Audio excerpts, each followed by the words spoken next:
ANMR ನ್ಯೂಸ್ಗೆ ಸ್ವಾಗತ. Bullet bike ಹಾಗೂ ಕ್ವಾಲಿಸ್ ಕಾರ್ ನಡುವೆ ಅಪಘಾತ, ಶಿಡ್ಲಘಟ್ಟ ನಗರದ ವ್ಯಕ್ತಿ ಸಾವು.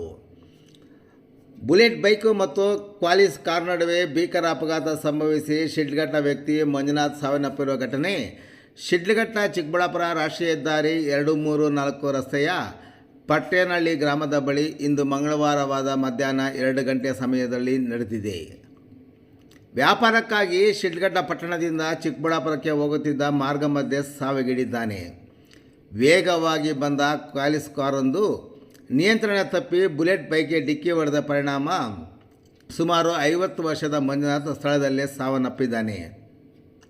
ಮೃತ ವ್ಯಕ್ತಿ ಶಿಡ್ಲಘಟ್ಟ ಪಟ್ಟಣದ ಗಾಂಧಿನಗರದ ನಿವಾಸಿ ಎಂದು ಗುರುತಿಸಲಾಗಿದ್ದು, ಆಸ್ಪತ್ರೆಗೆ ಸಾಗಿಸುವ ಮಾರ್ಗ ಮಧ್ಯೆ ಸಾವನ್ನಪ್ಪಿದ್ದಾನೆ.